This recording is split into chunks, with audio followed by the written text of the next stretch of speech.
Kalau kamu pikir tidur di pos ronda itu aman, tunggu sampai kamu mendengar kisah Pak Dirman. Rezeki dadakan bisa jadi perjanjian dengan setan.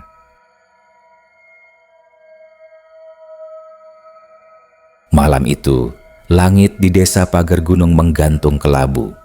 Angin dingin menyapu dedaunan yang menari pelan di antara pohon-pohon randu dan kelapa. Jalanan kampung sudah sunyi sejak selepas Isya. Hanya lampu-lampu temaram dari rumah warga yang masih memantulkan cahaya kekuningan ke tanah yang mulai diselimuti kabut tipis. Pak Dirman, seorang hansip berumur 63 tahun, duduk sendirian di pos ronda dekat pertigaan desa. Pos kecil itu berdinding papan kayu setengah lapuk dan beratap sengkaratan. Di dalamnya hanya ada bangku panjang dari bambu, meja tua, termos kopi, dan kentongan besar tergantung di sudut. Ia menyalakan rokok kretek, menatap ke jalan yang mulai gelap. Biasanya, malam ronda dijalani bersama dua warga lain. Tapi malam itu, ia memilih berjaga sendiri. Bukan karena tidak ada jadwal piket, melainkan karena istri dan anaknya sedang pergi ke rumah saudaranya di desa sebelah. Ia merasa lebih nyaman di pos ronda daripada tidur sendirian di rumah. Lagi pula, aku sudah biasa begini, gumamnya sembari menyeruput kopi yang sudah dingin. Tapi malam itu berbeda. Entah kenapa, suasananya terasa aneh. Biasanya suara jangkrik dan kodok sawah menjadi latar malam yang menemani sunyi. Tapi kali ini, hening total.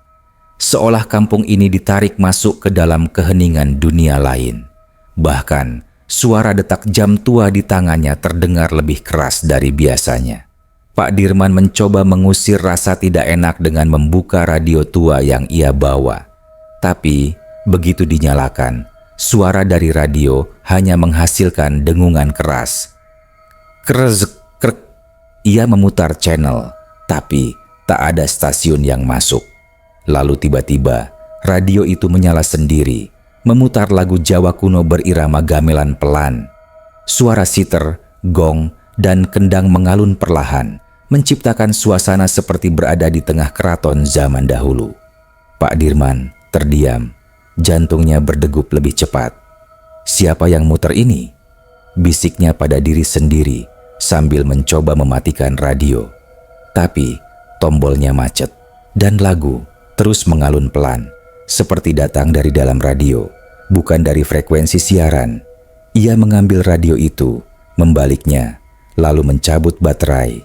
Suara gamelan langsung berhenti. Sunyi kembali mengambil alih malam. Pak Dirman duduk kembali, matanya mengawasi sekitar. Tak ada siapa-siapa. Kabut semakin menebal, merayap di sepanjang jalan desa, seperti selimut dingin dari alam gaib. Jam menunjukkan pukul 00.32. Angin makin kencang. Daun pohon randu di dekat pos ronda terdengar berdesir pelan, seperti seseorang sedang berjalan perlahan di antara batang pohon. Karena kelelahan, akhirnya ia memutuskan untuk berbaring sebentar di bangku bambu. Sebentar saja, ujarnya dalam hati. Ia memeluk tubuhnya dengan sarung, menarik topi hansipnya ke depan wajah, dan mencoba memejamkan mata. Tapi, begitu ia tertidur, mimpi aneh datang menjemput.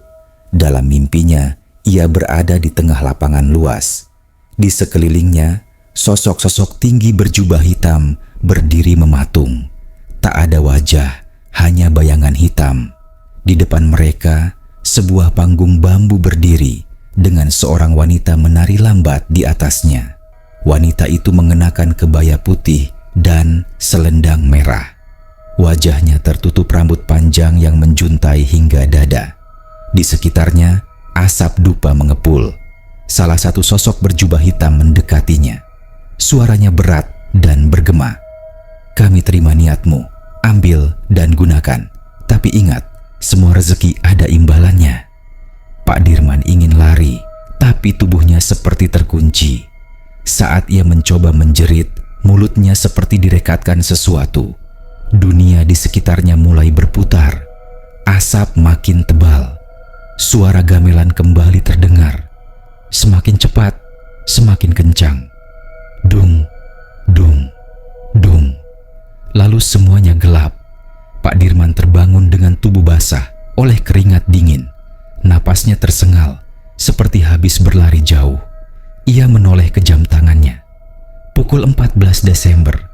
Fajar belum sepenuhnya datang, tapi langit mulai berwarna biru gelap. Ya Allah, mimpi apa barusan? Gumamnya sambil mengusap wajah. Ia duduk di ujung bangku, mencoba menenangkan diri. Tapi, begitu ia merogoh saku baju hansipnya untuk mengambil rokok, tangannya menyentuh sesuatu yang tidak ia kenali. Plastik tebal. Ia keluarkan benda itu. Matanya langsung melebar. Sebuah bungkusan plastik bening berisi gepokan uang lusuh. Uang 100.000, 50.000, 20.000. Semuanya lama, keluaran lama. Warna sudah agak pudar, tapi jumlahnya banyak. Sangat banyak, mungkin lebih dari 5 juta. Lah, ini dari mana? Ia berdiri panik, matanya menelusuri sekeliling pos ronda. Tak ada siapa-siapa, tidak ada jejak. Jalan masih kosong, kabut masih tebal.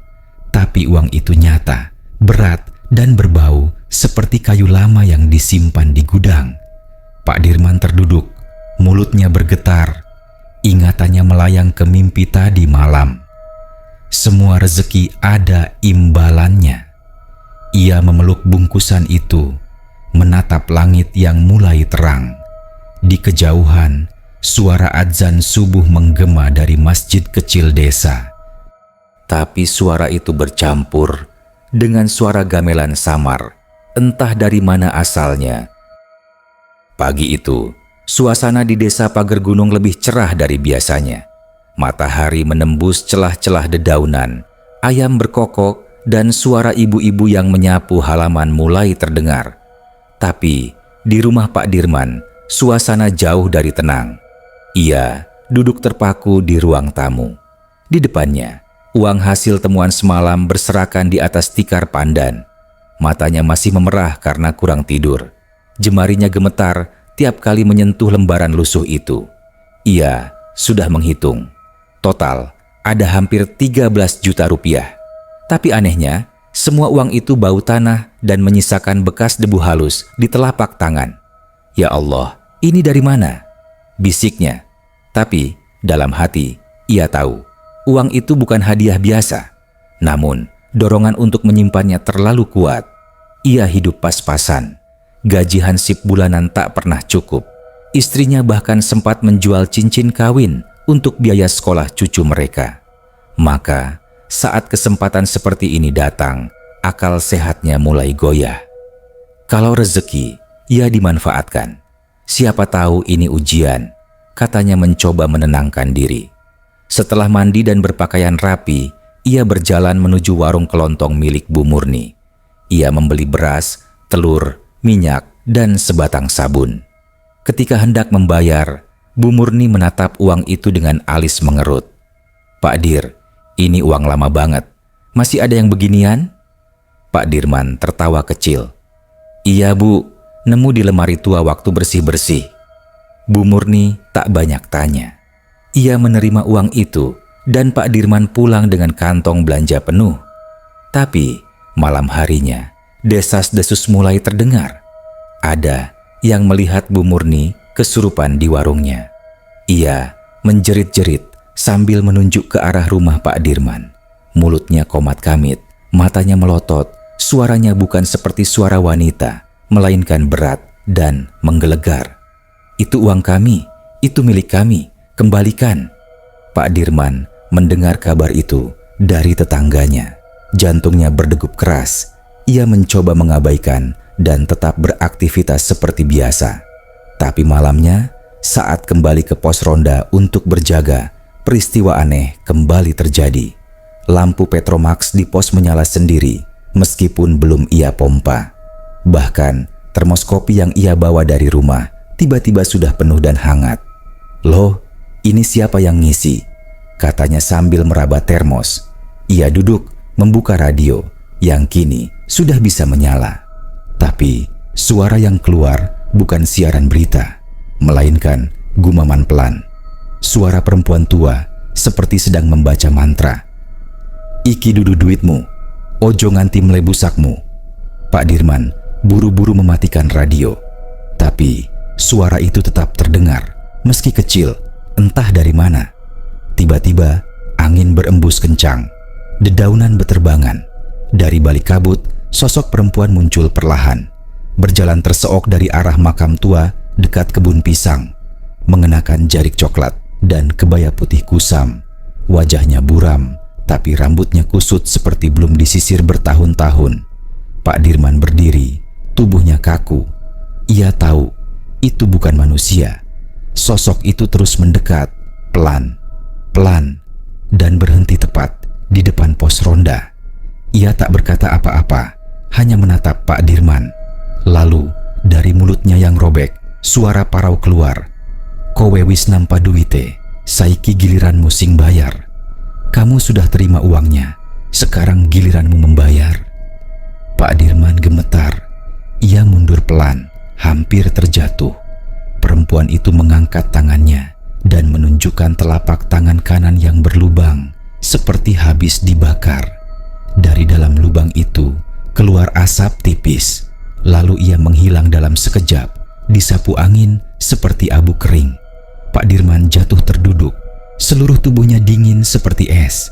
Tapi ketika ia membuka matanya, di depan pos ronda kini ada sebuah karung putih kecil. Dengan ragu, ia mendekati karung itu dan membukanya. Isinya tulang-tulang manusia bersama secarik kain putih bertuliskan huruf Jawa kuno dan noda darah kering. Pak Dirman menjerit.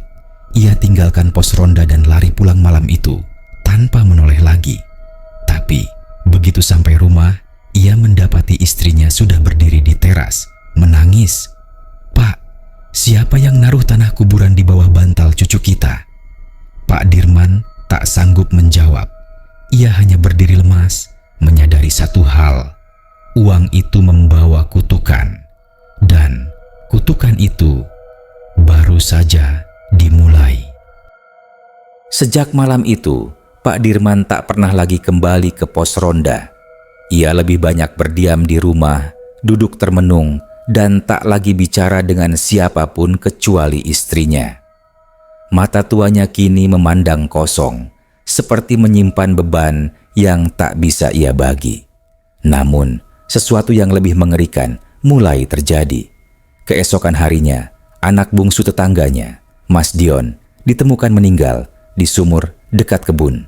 Tubuhnya kaku, matanya terbuka, mulutnya menganga, seperti sedang berteriak. Warga geger. Tak ada yang tahu penyebab pasti kematiannya. Tidak ada luka, tidak ada tanda kekerasan, tapi wajahnya menyiratkan ketakutan luar biasa. Saat warga mengangkat tubuh Dion, ada satu lembar uang, persis seperti yang ditemukan Pak Dirman, menempel di dadanya. Berita itu menyebar cepat.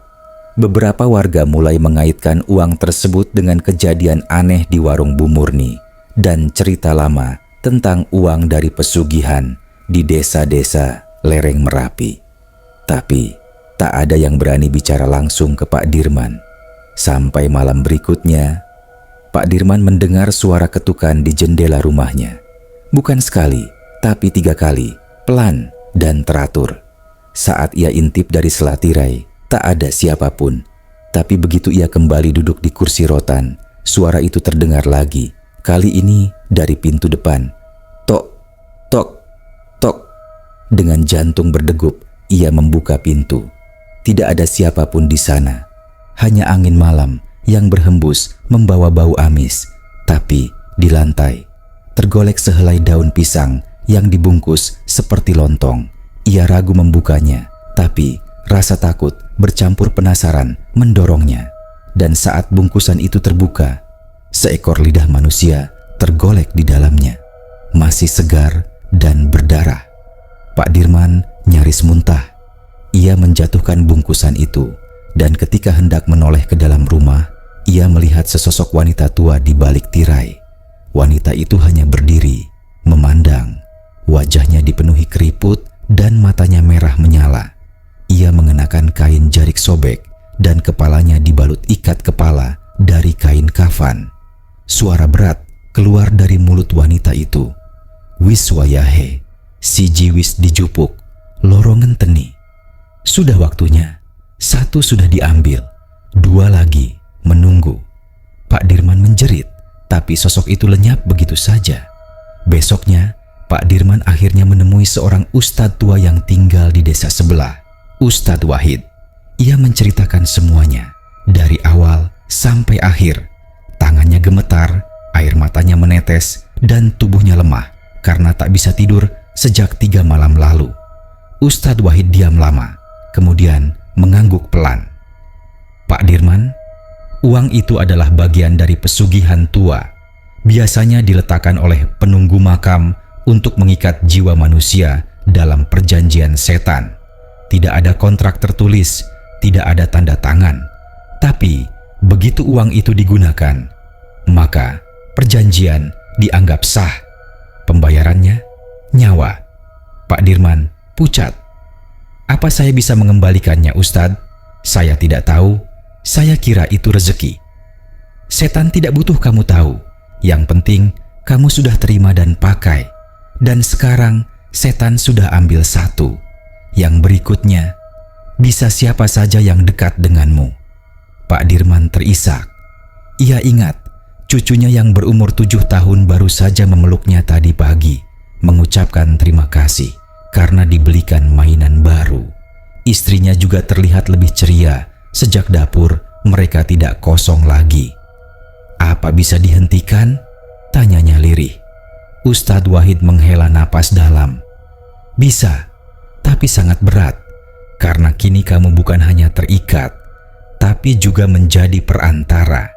Jika kamu tidak mau menjadi tumbalnya, maka mereka akan mengambil orang-orang di sekitarmu.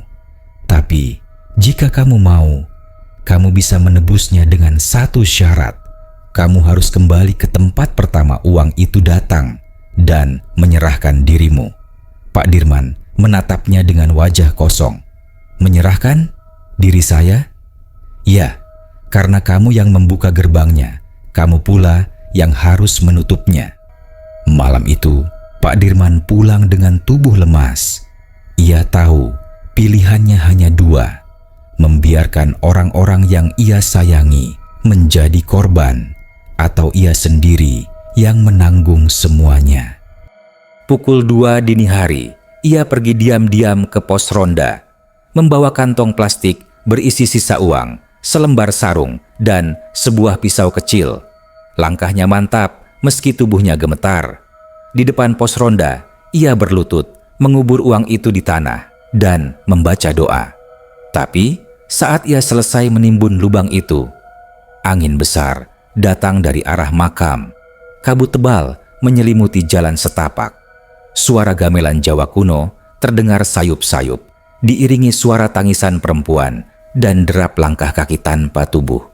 Dari kabut itu, sosok perempuan tua muncul lagi. Tapi kali ini, ia tidak sendiri. Di belakangnya, berdiri 2 makhluk bertubuh arang gosong, tanpa mata, dan hanya mulut yang terus menganga. Mereka mendekat, perlahan, dengan suara mengerang, seperti tulang bergesek logam. Pak Dirman menunduk. Ia bersujud. "Ambil aku saja, jangan anak istriku." Satu dari makhluk itu mendekat dan berlutut. Ia menyentuhkan jarinya ke dahi Pak Dirman. Malam itu, tubuh Pak Dirman ditemukan tertidur di pos ronda, membeku seperti patung. Tapi wajahnya tenang, seperti seseorang yang telah menepati janji. Di bawah bantal tempat ia rebahan, hanya tersisa selembar kertas berisi tulisan kuno dan bekas tanah basah.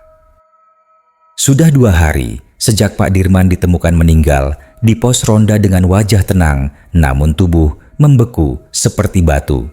Tapi ketenangan itu ternyata hanya awal dari teror baru yang jauh lebih mengerikan. Pagi setelah kematiannya, warga yang membantu mengurus jenazah mulai mengalami kejadian aneh.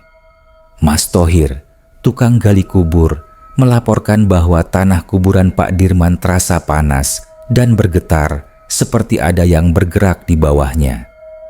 Waktu saya tanam batu nisan, tanahnya naik turun kayak ada yang ngambek di kubur. Semula dianggap halusinasi akibat kelelahan. Namun, malam harinya istrinya mendengar suara-suara aneh dari dalam kamar mandi. Suara air menyala sendiri, suara ketukan pintu, hingga suara tawa perempuan tua yang tak dikenal. Namun itu baru permulaan. Keesokan malamnya, dua warga yang pernah ikut menertawakan Pak Dirman saat ia masih hidup, Pak Mad dan Bu Marmi, menghilang secara misterius.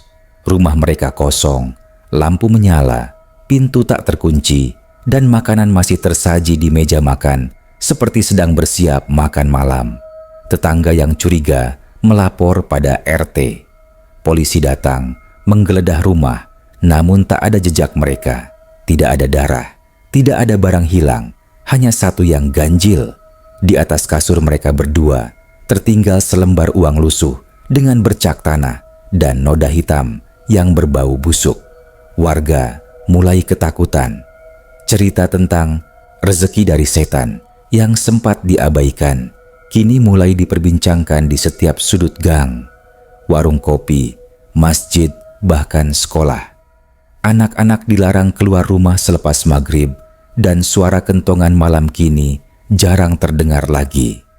Di tengah suasana mencekam itu, Ustadz Wahid kembali datang ke desa. Dengan wajah tegas dan sorban yang terikat ketat di kepala, ia meminta dikumpulkan warga di mushola. Dalam pertemuan itu, ia menjelaskan dengan suara bergetar. Apa yang terjadi di sini bukan lagi sekadar kejadian mistis. Ini adalah bagian dari perjanjian leluhur yang mungkin tanpa sadar telah dibuka kembali oleh seseorang. Ia kemudian menjelaskan bahwa hutan kecil di belakang pos ronda dulunya adalah tempat pemujaan seorang dukun tua bernama Kiai Jagat yang hidup sekitar tahun 1800-an. Kiai Jagat dikenal memelihara kekayaan dari makhluk gaib, dan setiap kali seseorang menginjakkan kaki di area itu tanpa izin, maka jendela antara dunia manusia dan dunia makhluk halus bisa terbuka. Pak Dirman adalah korban, bukan pelaku. Tapi karena dia sempat menerima dan menggunakan uang dari entitas itu, jendela yang terbuka tak bisa ditutup begitu saja. Salah satu warga bertanya, "Kalau begitu, apa yang harus kita lakukan, Ustadz?" Ustadz Wahid menatap mereka dalam. "Kita harus menutup jendela itu sebelum seluruh kampung ini menjadi tumbal, dan satu-satunya cara adalah mengembalikan semua yang pernah diambil dan menghadapi penjaganya langsung." Warga gemetar. "Penjaga? Maksudnya siapa, Ustadz?" Sosok perempuan tua yang terlihat beberapa kali oleh Pak Dirman. Dia bukan manusia. Dia adalah istri Kiai Jagat yang dipaksa ikut dikubur hidup-hidup sebagai syarat pesugihan dan kini menjadi penunggu harta. Suasana mushola mencekam. Angin malam berdesir masuk dari jendela, membuat tirai melambai pelan. Beberapa anak kecil mulai menangis. Para ibu mendekap anak-anak mereka erat-erat. Akhir kali mereka melihat Pak Kasno. Ia tertawa sambil menangis. Tubuhnya dilahap api dan suara perempuan tua itu berkata, "Yang terakhir sudah lunas." Lalu sunyi. Rumah Pak Kasno habis. Hanya tersisa puing dan tanah gosong. Tapi keesokan harinya ada yang aneh. Seluruh jalan kampung bersih dari remah uang. Uang-uang aneh yang sebelumnya diserahkan warga di mushola menghilang begitu saja, tanpa abu, tanpa sisa. Warga menghela napas lega. Mas Joko berkata, "Mungkin ini tandanya semua sudah selesai." Tapi Ustadz Wahid hanya diam. Ia memandang ke arah pohon besar di belakang bekas pos ronda. Daunnya bergoyang pelan, seperti ada yang sedang mengintip dari balik batangnya. Malam itu, kentongan berbunyi sekali. Ti-o, siapapun yang mengaku memukulnya.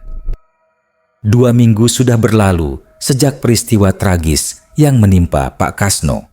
Kampung itu kini sunyi. Tak ada lagi suara kentongan, tak ada ronda malam. Pos ronda dibiarkan kosong. Tidak ada yang berani menyentuhnya, seakan tempat itu telah berubah menjadi semacam penanda kematian. Namun ketenangan itu ternyata hanya semu. Suatu malam, tepat pukul 2.00 dini hari, suara kentongan kembali terdengar. Kali ini bukan sekali, tapi 3 kali. Tok, tok, tok. Warga terbangun.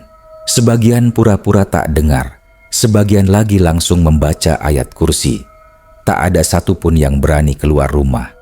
Namun, suara itu terus datang tiap malam pada jam yang sama. Mas Joko, sebagai ketua RT, memutuskan untuk berkonsultasi kembali dengan Ustadz Wahid. "Ustadz, kenapa masih terdengar kentongan? Bukankah semuanya sudah dikembalikan?" tanya Mas Joko dengan wajah letih. Ustadz Wahid menatap kosong ke arah langit. "Tidak semua, ada satu yang belum selesai." Mas Joko terdiam. "Siapa?" Ustadz Wahid menarik napas panjang. "Pak Leman."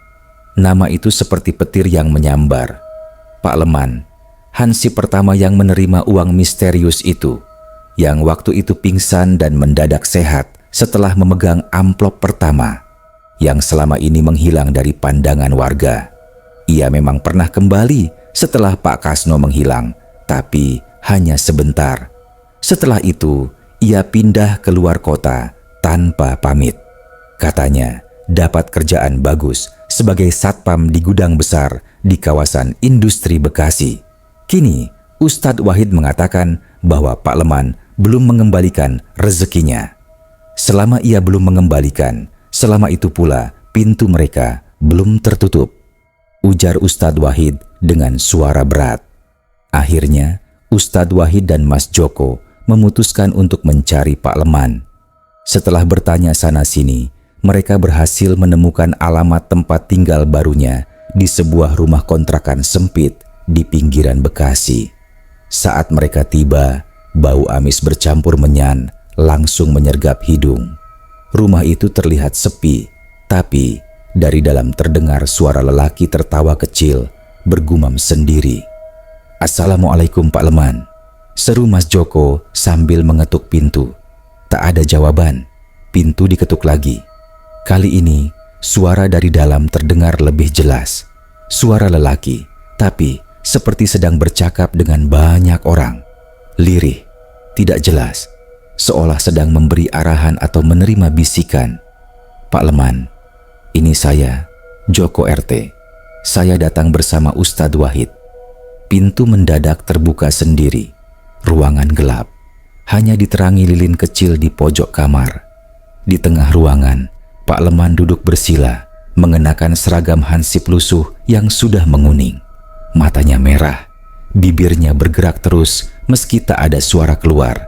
Uang, banyak uang, berserakan di sekeliling tubuhnya. "Pak Leman, sadarlah, ini bukan rezeki halal. Kau masih belum terlambat," ujar Ustadz Wahid. Tapi Pak Leman justru tersenyum. Wajahnya berubah, matanya kosong. Ia menunjuk ke arah tembok, lalu bergumam, "Mereka sudah datang tiap malam. Kentongan itu tanda mereka. Aku tidak takut. Aku sudah milik mereka." Tiba-tiba, dinding belakang rumah bergetar, seperti ada sesuatu yang merayap dari balik tembok. Suara kentongan terdengar lagi, tapi kali ini bukan dari luar rumah, dari dalam kamar. Tok, tok, tok. Lilin padam seketika. Suara tawa Pak Leman menggema, lalu berubah menjadi jeritan panjang. Tubuhnya terangkat ke udara, lalu terlempar ke sudut ruangan. Uang-uang di lantai berterbangan sendiri, menempel di dinding, lalu terbakar dengan api hitam. Ustadz Wahid cepat membaca doa keras-keras. Mas Joko ikut menangis, berdoa, tubuhnya gemetar.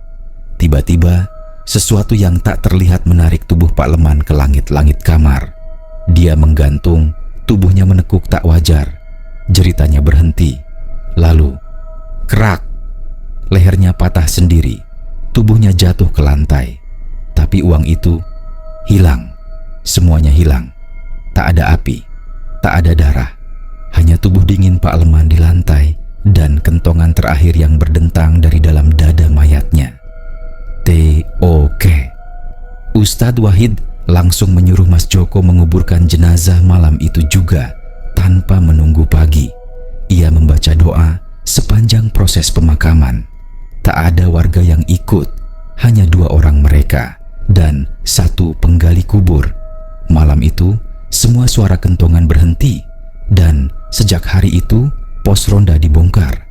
Di tempatnya, warga membangun mushola kecil. Mereka percaya satu-satunya cara menutup pintu gaib adalah dengan doa yang terus mengalun. Namun, kisah ini tak pernah dilupakan. Warga menamai peristiwa itu sebagai rezeki dari dunia gaib. Kisah yang mengajarkan bahwa tidak semua pemberian harus diterima. Karena kadang apa yang terlihat seperti berkah sebenarnya adalah pintu ke neraka.